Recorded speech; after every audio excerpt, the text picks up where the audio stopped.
চার ইমামের এক ইমাম, আমাদের মাযহাবের ইমাম যিনি, যার নাম ইমামে আজম আবু হানিফা রাহমাতুল্লাহ আলাইহি। ইনি একজন হাক্কানি রব্বানি আলেম ছিলেন ভাইয়ারা আমার।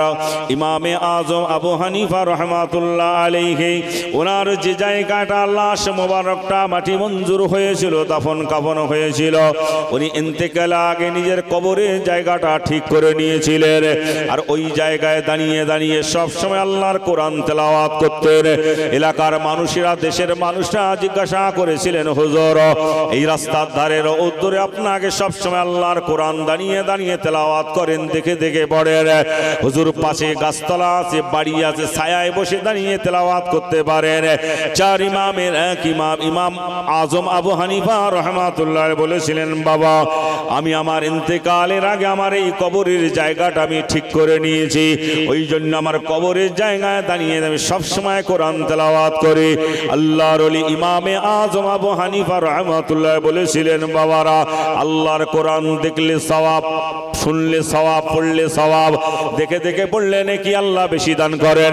দেখলে একটা নেকি পাওয়া যায়, পড়লে আর একটা নেকি পাওয়া যায়, ডবল সওয়াব আল্লাহ দিয়ে থাকেন। ইমামে আজম আবু হানিফা রাহমাতুল্লাহ আলাইহি ইনি কোরআনে হাফেজ ছিলেন। ইনি কিন্তু না দেখেও পড়তে পারতেন, কিন্তু আল্লাহর কোরআন ইনি দেখে দেখে তেলাওয়াত করতেন। তার কারণ হচ্ছে দেখলে একটা সওয়াব পাওয়া যায়, পড়লে আর একটা সওয়াব পাওয়া যায়।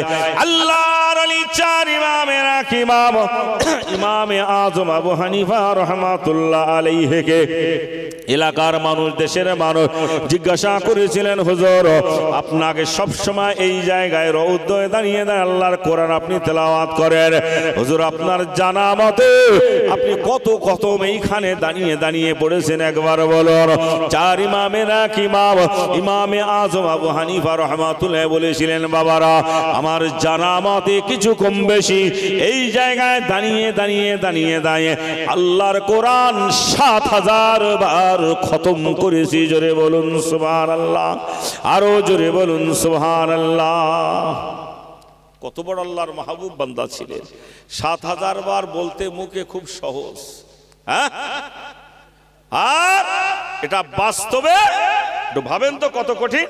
আমার আপনার দাদুজান আব্বাজান ইন্তেকাল করে, আমরা 40 একটা খতম মিলাদ দিয়ে তারপরে আর কোনো খবর থাকে না, কিন্তু উনি বলছেন আমি মারা গেলে আমার ছেলে, আমার নাতি, আমার মেয়ে, আমার জামাই আমার নামে সবরসানি করবে কিনা অনেক দূরের গল্প। কথা ঠিক না বল?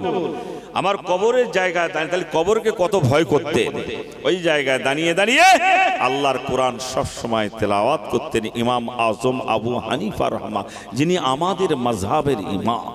কত কবরকে ভয় করতেন। আল্লাহর ওলি ইমামে আজম আবু হানিফা রাহমাতুল্লাহ আলাইহি হায়াতে 70 বছর বেঁচে ছিলেন। আমার ভাইয়ারা জীবনে 55 বার হজ করেছিলেন ইমামে আজম আবু হানিফা রাহমাতুল্লাহ আলাইহি। শুধু তাই নয়, শুনলে আপনি অবাক হয়ে যাবেন। ইমামে আজম আবু হানিফা হুজুরের জীবনী ইতিহাস আপনি পড়ে দেখবেন। চার ইমামের এক ইমাম ইমামে আজম আবু হানিফা রাহমাতুল্লাহ আলাইহি, উনি এশার নামাজ পড়বেন বলে অজু বানাতেন, আর ওই এশার অজুতে একেবারে ফজরের নামাজ পড়তেন। তবে এটা একদিন নয়, দুদিন নয়, একটানা তিনি 40 বছর আদায় করেছেন। এশার নামাজ পড়ার জন্য ওযু বানিয়ে নিতেন, আর এশার নামাজ বাদে আল্লাহর ওলি ইমামে আজম আবু হানিফা রাহমাতুল্লাহ আলাইহি 2 রাকাত তাহাজ্জুদের নামাজ আদায় করতেন। আর এই 2 রাকাত তাহাজ্জুদের নামাজে চার ইমামের এক ইমাম ইমামে আজম আবু হানিফা রাহমাতুল্লাহ আলাইহি 1 রাকাত তাহাজ্জুদের নামাজে দাঁড়িয়ে দাঁড়িয়ে আল্লাহর কোরআন 15 পারা তেলাওয়াত করতেন। 15 পারা তেলাওয়াত করে তারপরে তিনি রুকু সিজদা করতেন, আবার উঠে দাঁড়িয়ে আবার 16 পারা থেকে শুরু করে সূরা নাস পর্যন্ত তেলাওয়াত করতেন। এই 2 রাকাত তাহাজ্জুদের নামাজে আল্লাহর কোরআন 1 খতম দাঁড়িয়ে দাঁড়িয়ে তেলাওয়াত করতেন। আর যত জল্লদ হাফেজ হোক না কেন, যত জবান পরিষ্কার থাক না কেন, 1 খতম তেলাওয়াত করতে গেলে 8 থেকে 9 ঘন্টা সময় লেগে যায়। আল্লাহর ওলি ইমামে আজম আবু হানিফা বলেছিলেন, বাবারা ওই 2 রাকাত তাহাজ্জুদের নামাজ পড়তে পড়তে মসজিদে ফজরের আজান ধ্বনি হয়ে যেত, আর ওই এশার ওযুতে একেবারে একেবারে আমি ফজরের নামাজটা জামাতের সঙ্গে আদায় করতাম। তবে এটা একদিন দুদিন না 40 বছর আদায় করেছেন। তারপরে সারা রাতে জাগানি ক্লান্তিটা দূর করার জন্য একটু আরাম করতেন, বিছানায় যেতেন। তবে সেটা দিন রাতের বেলা না, সেটা দিনের বেলা। এইভাবে আল্লাহর ওলি ইমামে আজম সারাটা জীবন আল্লাহর ইবাদতে কাটিয়েছেন। জোরে বলুন সুবহানাল্লাহ। আল্লাহর ওলি এমনি হওয়া যায় না বাবা, আল্লাহকে এমনি পাওয়া যায় না। চার ইমামের এক ইমাম ইমাম মালিক রহমাতুল্লাহ আলাইহির কথা মনে পড়ে যায়। ইনিও জবরদস্ত একজন আল্লাহর ওলি ছিলেন, হাক্কানি রব্বানি আলেম ছিলেন। চার ইমামের এক ইমাম ইমাম মালিক রহমাতুল্লাহ আলাইহি। আমার ভাইয়ানেরা, এনার জীবনের 22টা বছর মদিনা শরীফে কাটিয়ে দিয়েছিলেন। চার ইমামের এক ইমাম ইমাম মালিক রহমাতুল্লাহ আলাইহি জীবনের 22টা বছর মদিনা শরীফে কেটে গিয়েছেন। এই 22টা বছর মদিনা শরীফে জিন্দেগি কাটার কালেতে 22টা বছরের ভিতরে ইমাম মালিক রহমাতুল্লাহ আলাইহি মদিনার জমিনে, মদিনার মাটিতে জীবনেও কখনো তিনি জুতো পায়ে দিয়ে বেড়াতেন না, উটের পিঠে ঘোড়ার পিঠে সওয়ার হতেন না। মদিনার মানুষেরা, মদিনার বাসিন্দারা প্রশ্ন করেছিলেন, হুজুর এই মদিনার জমিনে জীবনেও কখনো আপনাকে জুতো পায়ে দিয়ে বেড়াতে দেখলাম না, উটের পিঠে ঘোড়ার পিঠে সওয়ার হতে দেখলাম না, কি ব্যাপার? আল্লাহর ওলি চার ইমামের এক ইমাম ইমাম মালিক রহমাতুল্লাহ বলেছিলেন, বাবারা এই ধরনের প্রশ্ন আমি ইমাম মালিককে জানো তোমরা আর দ্বিতীয়বার জিজ্ঞাসা করো না। তবে শুনে রেখে দাও, ইমাম মালিক রহমাতুল্লাহ আলাইহি 22টা বছর মদিনার জমিনে ঘোরাঘুরি চলাফেরা করেছি। আমি এই জন্যই জুতো পাই দিই না বাবা। না জানি আল্লাহর নবী মদিনার অলিতে গলিতে দিন প্রচার করেছেন, দিনের দাওয়াত দিয়েছেন, কলেমার দাওয়াত দিয়েছেন। না জানি আল্লাহর নবীর এমনও পায়ের কদম মোবারকের নকশার দাগ রয়ে গিয়েছে। আমি ঘুরতে ঘুরতে বেড়াতে বেড়াতে যদি আমার এই জুতো পায়ে দেওয়া পাটা যদি আল্লাহর নবীর কদম মোবারকের নকশার উপরে পড়ে যায়, কত বড় না বেয়াদবি হবে বাবা। এরই ভয়ে আমি ইমাম মালিক মদিনার জমিনে জীবনেও কখনো জুতো পায়ে দিয়ে বেড়াই না। এ মদিনার মানুষেরা, মদিনার বাসিন্দারা, আমি ইমাম মালিক কেন ঘোড়ার পিঠে উটের পিঠে সওয়ার হয় না শুনে রেখে দাও বাবা। আমি যখন ঘোড়ার পিঠে সওয়ার হব, আমার ঘোড়াটা যখন মরুভূমির গরম উত্তপ্ত বালুর উপর দিয়ে ছুটে ছুটে চলে যাবে, আর ঘোড়ার পায়ের খুঁড়ো লেগে লেগে ওই বালুগুলো যদি হাওয়ায় উড়ে উড়ে আমার নবী পাক সাল্লাল্লাহু আলাইহি সাল্লামের মাজার মুকাদ্দাসে গম্বুজে যদি পড়ে যায়, কত বড় না বেয়াদবি হবে বাবা। এরই ভয়ে আমি ইমাম মালিক মদিনার জমিনে জীবনেও কখনো উটের পিঠে ঘোড়ার পিঠে সওয়ার হই না। জোরে বলুন সুবহানাল্লাহ। কি আদব করতেন, কি সম্মান করতেন, কি তাজিম করতেন রাসূলুল্লাহ, কত ভালোবাসতেন, কত ইজ্জত সম্মান করতেন। এরা আল্লাহ রসুলের জন্য জীবনটা কুরবান করে দিয়েছে। তাই আল্লাহ রসুলের একটা হাদিস এসেছে, আল্লাহ রসুল বলেছেন, মান কানা লিল্লাহ, যদি কোনো বান্দা আমি আল্লাহ আমার ইবাদত করতে করতে আমি আল্লাহ আমার হয়ে যায়, কান আল্লাহু লাহু, আমি আল্লাহ তার হয়ে যাব। জোরে বলুন সুবহানাল্লাহ। আর আল্লাহ যখন বান্দার হয়ে যাবে, तमाम পৃথিবীতে যত সৃষ্টি জীব আছে ওই বান্দার গোলাম হয়ে যাবে, ওই বান্দার ডাকে সাড়া দেবে। এই কুল কায়নাতের মালিক কে? কথা বলে আল্লাহ। तमाम বিশ্বে পরিচালনাকারী কে? আল্লাহ। তা আপনি যখন আল্লাহর বন্ধু হয়ে যাবেন, আল্লাহ বলবে, আমার সৃষ্টি জীবের আমার বন্ধু, এ যা বলবে তোরা তাই শুনবি। কথা বুঝতে পেরেছেন? জ্বলন্ত ঘটনা আছে, নবী রাসূলদের কথা কি বলবো ভাই, ওলি আউলিয়াদের জীবনী বলতে গেলে রাত শেষ হয়ে যাবে। কথা বুঝতে পেরেছেন? আমার ইমানদার ভাইজানেরা, শর্ত শুধু একটাই, খোদার সঙ্গে বন্ধুত্ব করতে হবে, আল্লাহর সঙ্গে সম্পর্ক ভালো করতে হবে। আল্লাহর সঙ্গে যদি সম্পর্ক ভালো থাকে, আল্লাহর কাছে ডাকলেই আল্লাহ সাড়া দেবে। হাদিসে এসেছে, দুটো দলের মানুষের দোয়া আল্লাহর দরবারে বিদ্যুতের মতন কবুল হয়। কটা দল? কথা বলে দুটো দল। কে কে? কোন দল? একটা হচ্ছে নবী আম্বিয়াদের দল, আর একটা হচ্ছে ওলি আউলিয়াদের দল। এই দুটো দলের মানুষের দোয়া আল্লাহর দরবারে বিদ্যুতের মতন কবুল হয়। জোরে বলুন সুবহানাল্লাহ। আজকের আমরা আল্লাহর হতে পারিনি বলে আল্লাহ আমাদের হয় না, আর আল্লাহ আমাদের ডাকে সাড়া দেয় না। এত দোয়া করি, দোয়া কবুল হয় না। আল্লাহর আযাব গজব যখন আসে আমরা কত দোয়া করি, ভূমিকম্প যখন হয়, ঘূর্ণিঝড় যখন হয়, সুপার সাইক্লোন যখন হয়, কত দোয়া করি, কত আলেম হুজুররা দোয়া করে, কবুল হয় না। ये अकीदत नहीं है तो फिर और क्या है, सब रोज उनका तसव्वुर में रहना, ये अकीदत नहीं है तो फिर और क्या है। तुम्हें दोनों आलम की मुख्तार आला के कौनैन जिनको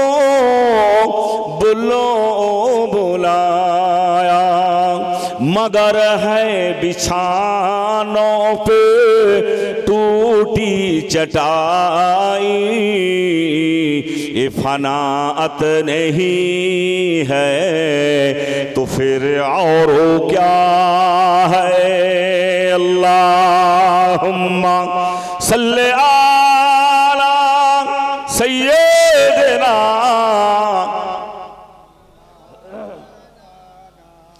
वला आले सय्यिदना। ओ पाथर की टुकड़ा को कलेमा पढ़ाना, इशारे से सूरज को वापस बुलाना। ओ पाथर की टुकड़ा को कलेमा पढ़ाना, इशारे से सूरज को वापस बुलाना। दरख्तों को अपने कदम पे झुकाना, ये हुकूमत नहीं है तो फिर और क्या है। अल्लाहुम्मा सल्ले आला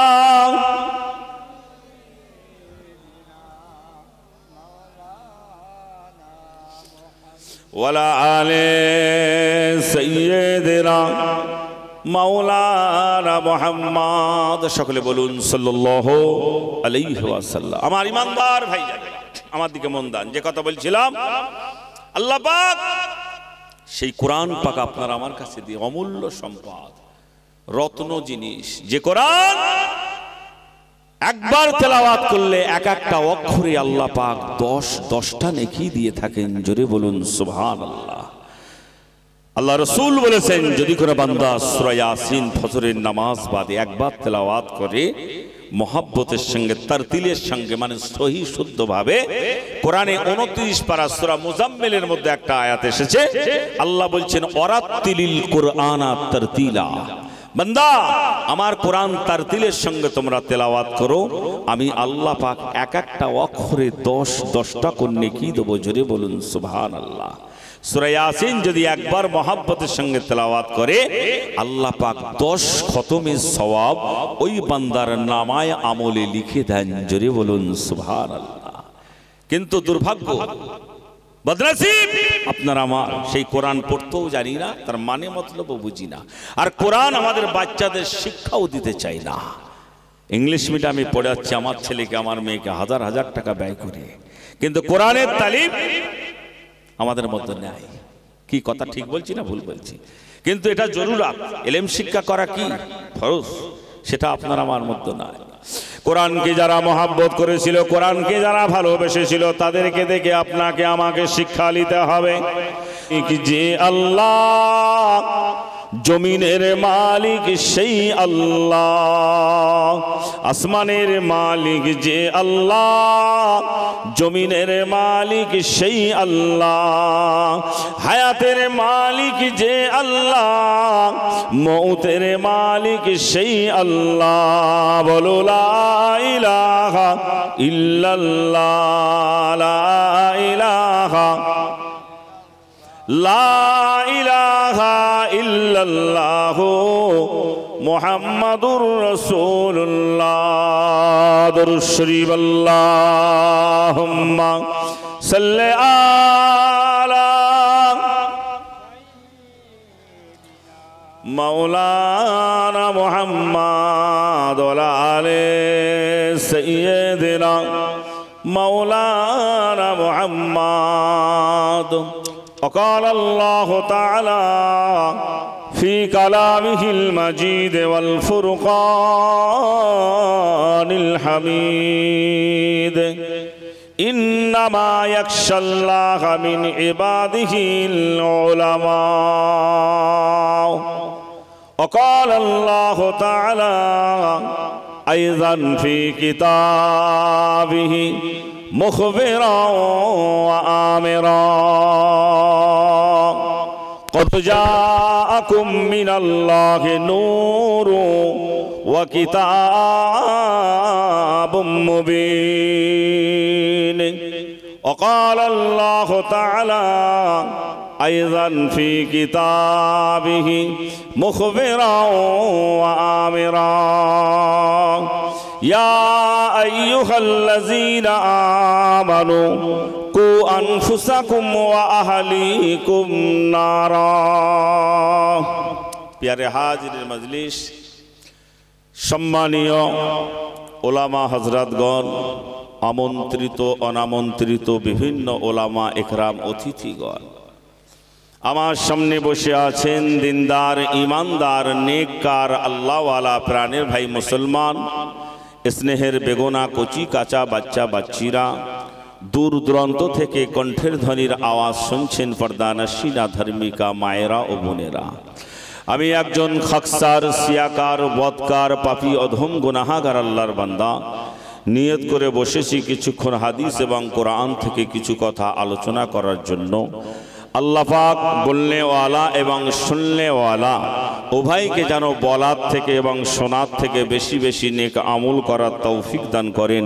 সকলেই বলুন আল্লাহুম্মা আমিন। এই তো মাত্র রাত 9:30 পৌনে 10টা বাজে। তো আপনাদের যা হাল দেখতে পাচ্ছি, সব এক্ষুনি একটা করে বালিশ দিলে ভালো হয়। রাত মনে হয় 3টে বেজে গেছে। যা সাউন্ড, জলসা জলসা চলবে কি করে? আমার পরে তো আরো বক্তা আসছে। আমার ইমানদার ভাইজানেরা, আল্লাহ রাব্বুল আলামিন আশরাফুল মখলুকাত করেছে, সৃষ্টির সেরা আল্লাহ মানুষকে করেছেন। কোরআন বলছে ওয়ালাকাদ কাররামনা বানি আদম, 15 পারা সূরা বানি ইসরাইলের একটা আয়াত। আল্লাহ বলছেন বানি আদমকে আমি আল্লাহ পাক সৃষ্টির সেরা করেছি। অন্য আয়াতে আল্লাহ বলছেন লাকাদ খালাকনাল ইনসানা ফি আহসানি তাকবীম, মানুষকে আল্লাহ সব থেকে শ্রেষ্ঠত্ব দান করেছেন, সুন্দর করেছেন। আর সেই মানুষ হচ্ছে আমরা। আল্লাহ পাক 27 পারা সূরা জারিয়ার মধ্যে একটা আয়াতে বলেছেন ওমা খালাকতুল জিন্না ওয়াল ইনসা ইল্লা লিয়াবুদুন। এখানে দুটো সৃষ্টিকে আল্লাহকে ডেকেছেন, দুটো সৃষ্টিকে লক্ষ্য করে আল্লাহ বলেছেন জিন এবং ইনসান, মানব এবং দানব, এই দুটো সৃষ্টিকে, দুটো জাতিকে আল্লাহ পয়দা করেছেন, বানিয়েছেন কেবলমাত্র আল্লাহ পাকের ইবাদত উপাসনা করার জন্য। জোরে বলুন সুবহানাল্লাহ। আল্লাহ পাক এই মানুষকে জ্ঞান দিয়েছে, কান দিয়েছে, বিবেক দিয়েছে, বুদ্ধি দিয়েছে। দেখতে পাবেন, রিসার্চ করতে পারবেন, গবেষণা করতে পারবেন কোনটা ভালো, কোনটা খারাপ, কোনটা হালাল, কোনটা হারাম, কোনটা জায়েজ, কোনটা নাজায়েজ, কোনটা মিষ্টি, কোনটা তেতো, কোনটা সাদা, কোনটা লাল। এই সব কিছু আল্লাহ পাক যাচাই বাছাই করার মতো ব্রেন, বুদ্ধি, মগজকে আল্লাহ পাক ধোলাই করে ছেড়ে দিয়েছে। আর বান্দাকে মরণ পর্যন্ত স্বাধীনতা দিয়েছে। বান্দা চাইলে মদও খেতে পারে, সুদও খেতে পারে। বান্দা চাইলে নামাজ পড়তেও পারে, নাও পড়তে পারে। এর জন্য আল্লাহ পাক আপনার আমার রুজি মেরে দেবে না। তবে জেনে বুঝে যদি কোনো বান্দা বান্দি হালালটাকে হারাম মনে করে আর হারামটাকে হালাল মনে করে, জায়েজকে নাজায়েজ মনে করে আর অন্যায়টাকে যদি ন্যায় মনে করে, কৈফিয়ত অবশ্যই একদিন দিতে হবে, এতে কোনো সন্দেহ নাই। আল্লাহ পাক জ্ঞান কান এমনি আপনাকে আমাকে দেয়নি। কথা বুঝতে পেরেছেন? মানুষকে আল্লাহ খুব ভালোবেসে তৈরি করেছে। আর আল্লাহ পাক বললেন, বান্দা আমি আল্লাহ পাক কুল কায়নাতের মালিক। এক কথায় বলা হয়েছে অকুল্লা শাইইন ইয়ানফাউন নাস। বাঘ, ভাল্লুক, হাতি, সিংহ, গন্ডার, ইঁদুর, কুকুর, সাপ, বিচ্ছু, ব্যাঙ, মাছি, মশা, পিপিলিকা, হাওয়া, লোহা, আগুন, পানি, গাছপালা, জীব জন্তু, জানোয়ার, হাজার সাজার, পাহাড় পর্বত, নদ নদী, সাগর সমুদ্র, আসমান জমিন, লৌহ কালাম, কুল কায়নাতের মালিক আমি আল্লাহ। জোরে বলুন সুবহানাল্লাহ। আল্লাহ বলছে, বান্দা আমি পৃথিবীতে সাজিয়ে দিয়েছি, বান্দা তোর যেটা দরকার তুই হাত বাড়ালেই পাবি, আমি আল্লাহ, আমাকে একটু সেজদা কর। কথা ঠিক বলছি না ভুল বলছি? সেই আল্লাহকে যদি বান্দা সেজদা করে, হারাম হালাল বেঁচে চলে, 5 ওয়াক্ত নামাজ যদি ঠিক মতন চলে, এই বান্দার জন্য আল্লাহ পাকের অসীম দয়ার জান্নাত ওর জন্য রেস্টরি হয়ে যাবে। জোরে বলুন সুবহানাল্লাহ। দুনিয়া হচ্ছে ক্ষণস্থায়ী, আখিরাত হচ্ছে চিরস্থায়ী। আমি এখানে ওয়াজ নসিহত করছি, এখান থেকে স্টেজ থেকে নামবো, এর কোনো গ্যারান্টি সার্টিফিকেট আজ পর্যন্ত কেউ দিতে পারেনি, ভবিষ্যতে কিয়ামত পর্যন্ত পারবে না। কারণ রাসূলুল্লাহ বলেছেন, এক লোকমা গালে আর এক লোকমা হাত। এই লোকমাটা এখান থেকে আপনার গালে উঠবে কিনা সন্দেহ আছে, এর মাঝখানে আজরাইল এসে আপনার প্রাণ প্রদীপটা নিভিয়ে দিতে পারে। মরণ এত নিকটে। কিন্তু আল্লাহ পাক আপনাকে আমাকে বড় ভালোবেসে বানিয়েছেন। আল্লাহকে যদি রাজি করতে পারে, রসুলকে যদি ভালোবাসতে পারি, এর বিনিময়ে আল্লাহ কি দেবেন? জান্নাত দেবেন। যে জান্নাতে যেখানে কোনো দুঃখ কষ্ট লেশ মাত্রা নাই। বান্দা যদি নেককার হয়, আল্লাহওয়ালা হয়, দিনদার হয়, পরেজগার হয়, আল্লাহ রসুল বলেছেন, যদি কোনো বান্দা বান্দে মরণের সময় একবার মহাবাণী কলমা পাকর জবান দিয়ে যদি জারি হয়ে যায়, ওই বান্দাটা ইমানি হালতে মৃত্যুবরণ করলো। জোরে বলুন সুবহানাল্লাহ। তবে সে কলমা জবান দিয়ে জারি হতে গেলে কাজগুলো দুনিয়ায় বেঁচে থাকতে থাকতেই করতে হবে, ঠিক কি না? তবে কলমা জারি হবে। অত সহজ কলমা মুখ দিয়ে জারি হবে? অত সহজ? জান্নাত মামার বাড়ি মনে করেছেন নাকি? অত সহজ নাই। আল্লাহ রসুল বলেছেন, যদি কোনো বান্দা বান্দি মরণের সময় একবার কলমা লা ইলাহা ইল্লাল্লাহ মুহাম্মাদুর রাসূলুল্লাহ, এই মহাবাণী কলমা পাক যদি বান্দা বান্দির জবান দিয়ে যদি জারি হয়ে যায়, মরণের শেষ কথাটা যদি কোনো বান্দার কলমা জারি হয়ে যায়, আর এই কলমা শরীফ পড়ার পরে যদি ওই বান্দা যদি কোনো কথাবার্তা গল্প গুজব যদি না করে, আল্লাহ রসুল বলেছেন ওই বান্দাটা ইমানি হালতে মৃত্যুবরণ করলো। আর যদি কোনো বান্দা বান্দি কলমা শরীফ পড়ার পরেও যদি দুনিয়াদারির কথাবার্তা গল্প গুজব যদি করতে থাকে, এমন করে যদি বলে ব্যাংকে 10 লাখ টাকা আছে, তোমরা 2 ভাই ভাগ করে লিও, 18 বিঘে জমি আছে, তোমরা 2 ভাই লিও, বোনেদের কিছু কিছু দিও, 17 ভরি সোনা আছে, তোমরা কিছু লিও, বোনেদের কিছু কিছু দিও, 13 লাখ টাকা ব্যাংকে আছে, তোমরা কিছু লিও, বোনেদের কিছু কিছু লিও, 2টো ইট ভাটা আছে, তোমরা কিছু লিও, বোনেদের কিছু কিছু দিও, জলকারে 122 বিঘে জমি আছে, তোমরা কিছু লিও, বোনেদের কিছু কিছু দিও।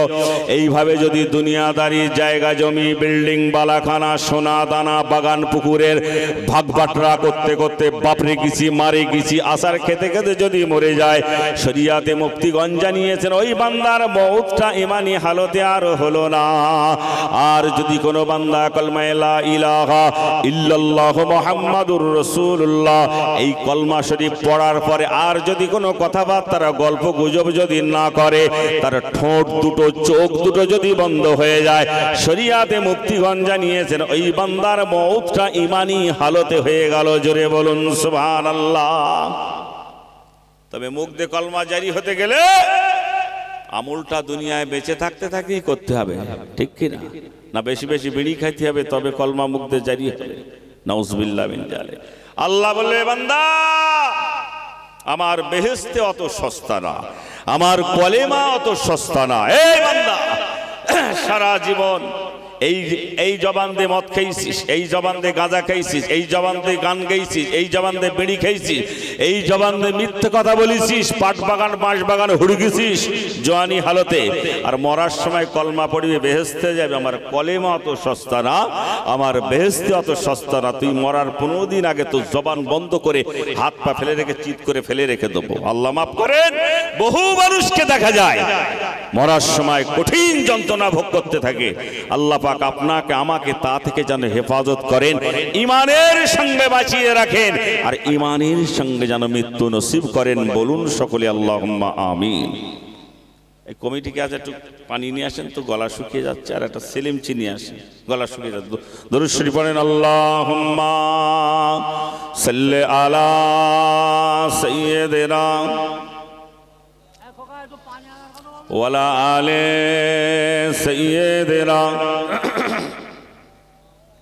আবার ইমানদার ভাই আমার দিকে লক্ষ্য করুন, যে কথা বলছিলাম, আল্লাহ রাব্বুল আলামিন আপনাকে আমাকে অনেক ভালোবেসে পয়দা করেছে। দুনিয়া হচ্ছে ক্ষণস্থায়ী, আখিরাত হচ্ছে চিরস্থায়ী। আজ আছি, কালকে নাও থাকতে পারি। সেই কথাটা, মরণের কথা বেশি বেশি স্মরণ করতে হবে। তবে আল্লাহর আযাবের ভয়টা আপনার অন্তরে আসবে। আমরা সব দুনিয়াদারি হয়ে গেছি, দিনদারি আমাদের ভেতরে আর নাই। দুনিয়া নিয়ে মারামারি, টানাটানি, হেঁচড়া হেঁচড়ি শুরু হয়ে গিয়েছে। কিন্তু যারা আল্লাহওয়ালা হয়েছেন, যারা আল্লাহ রসুলকে ভালোবেসেছেন, তাদেরকে দেখে আপনাকে আমাকে শিক্ষা নিতে হবে। মানুষ যখন ইন্তেকাল হয়ে যায়, আমার ভাইজানেরা খুব খেয়াল করে শুনুন, মানুষ যখন ইন্তেকাল হয়ে যায় তার সব আমল বন্ধ হয়ে যায়। নামাজ বন্ধ হয়ে যায়, রোজা বন্ধ হয়ে যায়, যাকাত বন্ধ হয়ে যায়, হজ বন্ধ হয়ে যায়, দান খায়রাত বন্ধ হয়ে যায়, তাসবিহ তাহলিল বন্ধ হয়ে যায়, কোরআন তেলাওয়াত বন্ধ হয়ে যায়। কিন্তু আল্লাহ রাসূল বলেছেন কিছু কিছু সাদকায়ে জারিয়া আমল জারি থাকে। যদি কোনো বান্দা বান্দি দুনিয়ায় বেঁচে থাকতে যদি মসজিদ মাদ্রাসায় দান খায়রাত করে যায়, এই আমলটা তার জারি থাকে। যদি কোনো বান্দা রাস্তা বানিয়ে দিয়ে যায়, এই আমলটা জারি থাকে। যদি কোনো বান্দা টিউবওয়েল পুঁতে দিয়ে যায়, ওটা যতদিন কায়েম থাকে মানুষ ব্যবহার করবে, সওয়াবটা জারি থাকবে। এই সাদকায়ে জারিয়া কিছু আমল জারি থাকে। এ আমার ভাইয়ারেরা, মানুষ যখন ইন্তেকাল হয়ে যায় তার লাশ মোবারকটা ভালো করে গোসল দিয়ে, কাফন পরিয়ে, আতর সুরমা মাখিয়ে, খাটিয়ায় করে ধরে ধরে নিয়ে যখন কবরস্থানে নিয়ে চলে যায়, মাটি মঞ্জুর দেওয়ার পরে যখন 40 কদম চলে আসার পরে আল্লাহর হুকুমে ফেরেশতা কবরে নিযুক্ত করে দেওয়া হয়। বান্দাকে টাটকা তাজা করা হয়, জিন্দা করা হয়। বান্দাকে 3টে প্রশ্ন করা হয়, মান রব্বুকা, মান দীনুকা, আমান নবিয়্যুকা। এই 3টে প্রশ্নের উত্তর যদি বান্দা দিয়ে দিতে পারে, ওই বান্দার কবরটা 3500 থাকবে না। দৃষ্টি যত দূর চলে যায়, ওই বান্দার কবরটা আল্লাহ তো লম্বা চওড়া করে দেয়। জোরে বলুন সুবহানাল্লাহ। আসমান আর জমিন এতটা উঁচু নিচু আল্লাহ করে দেয়। আর বান্দা যদি কবরের সওয়াল জবাব যদি না দিতে পারে, ওই ফেরেশতা চলে যাবেন। তারপরে আরেকজন ফেরেশতাকে আল্লাহ কবরে পাঠাবেন। ওই ফেরেশতাকে আল্লাহ পাক অন্ধ করেছেন, চোখে দেখতে পান না, কানে কালা করেছেন, শুনতে পান না, এমন করে মুখে কথা বলতে পারে না, বোবা করেছেন। ওই ফেরেশতাকে আল্লাহ কবরে ঢোকাবেন। ওই বান্দার কাছে এসে ওই বান্দাকে জিন্দা করবে। এই কথাটা শুধু একবার বলবে, কুম বিইজনিল্লাহ ইয়া আব্দুল্লাহ, এই খোদার বান্দা আল্লাহর হুকুমে জিন্দা হয়ে যা। বলার সঙ্গে সঙ্গে ওই বান্দাটা আল্লাহর হুকুমে টাটকা তাজা হয়ে যাবে। জোরে বলুন সুবহানাল্লাহ। দরুদ শরীফ আল্লাহুম্মা।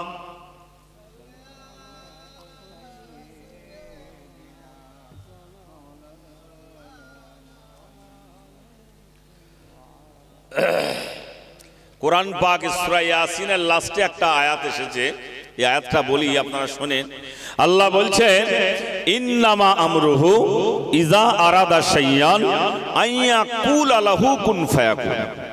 এটা সূরা ইয়াসিনের একেবারে লাস্টের দিকে, শেষের দিকে আছে, কোরআন খুললেই দেখতে পাবেন আপনি।